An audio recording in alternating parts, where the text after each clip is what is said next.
Thanks for staying on the program. Now, the St. Paul's Boys Senior High School at Denu in the Volta region has reopened after a 2-week closure.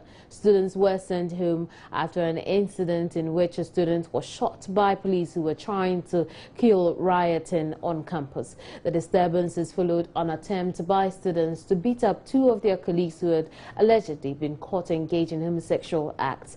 Ivy Setoji is a Joy News correspondent in the Volta region and has now joined me over the phone with some detail. Hello, Ivy. Hello, good morning. What's the mood on campus now?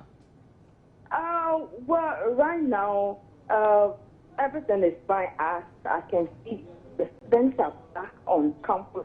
That's the visual, the science and the visual 3 students. They are back on campus now. They are going through the registration now, and so as I can see, everything is going on well on campus. That's the Sparkle Senior High. Now, when are all the students expected to return to school? Hello? I'm asking, right now it's only the final year students who are in school. When are the rest expected to report? Well, according to the authorities, that's the headmaster and the authorities, they said that the school, that's the other students will come back, that the rest of the final year students will come back on Wednesday, that's tomorrow next, and the rest will come back, the whole school, that's first year and second years, they will come back on the 27th. So right now, it's only the visual students that are on campus to prepare for their practical. Ivy, in terms of security, what do you see in the school? Frankly, when I entered, I didn't see any security on campus, neither the gates or on campus itself. But when I asked the headmaster of the school, Mr. Francis Kofi Hrogba, he told me that we cannot see the security because they are not in uniform.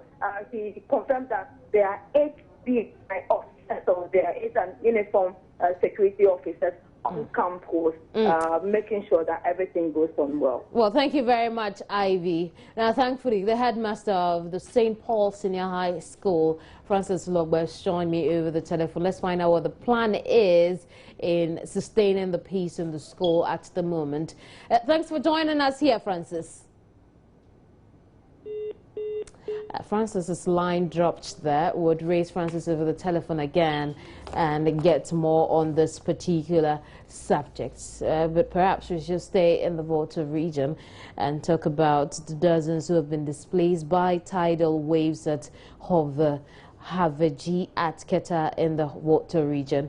The waves started washing away a number of homes some few days ago, and residents fear the situation could worsen. Now, tidal waves have been a problem to some communities in the Volta region, especially Dita, Haveji, and its environment. The MCU for the area, Sylvester Tonyava, now joins me over the telephone. Let's get an insight of what the situation could be there.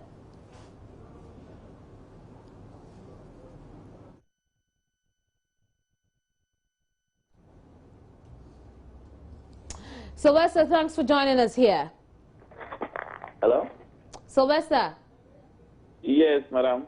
Well, thank you very much for joining us here. Let's talk about... Thank you, too. Let's talk about Hovey. Does Hovey have a sea defense wall? Hello? Hello. Tell us about Hovey and how this tidal wave could get into the town. Yeah, thank you for the opportunity, and good morning to your cherished listeners and viewers. I must say that there is a problem at Hovey now, but not Hovey alone. Blekutu and Adina, 3 communities are suffering from the effect of the tidal wave. This has been an annual ritual, and the entire coastline from Kuvama through Jita to Aflau has always been so porous because of the sandy nature of the coastline. And after the construction of the Keta Sea Defense wall, the effect of the tidal wave has been so pronounced eastward. That is the communities from the Keta side towards Aflao.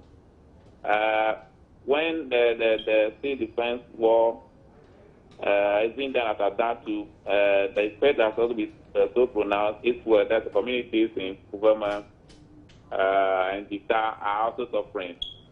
Last week, the Deputy Minister for Western Housing was here. He visited these two communities. We also heard from Kofi over the weekend that the effect has been so pronounced. This morning, we'll be visiting the community. Yesterday, not more people were there to assess the situation. This morning, we was also visiting them to assess the situation and see what we can do about it. Well, in the meantime, though, how are these affected persons in your area dealing with the aftermath of the tidal waves?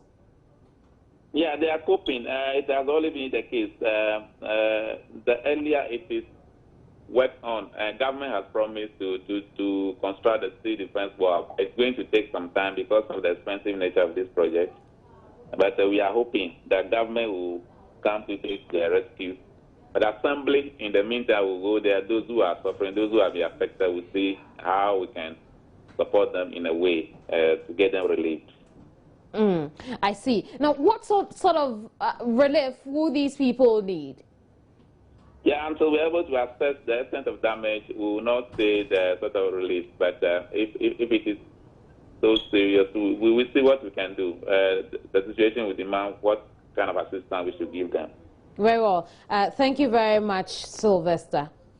Now let's get up close with the destruction in Hovi after tidal waves washed away homes and properties in the area. Ivy Setoji is a correspondent. She's joined us over the telephone with some detail. Well, I understand that the line there has dropped between...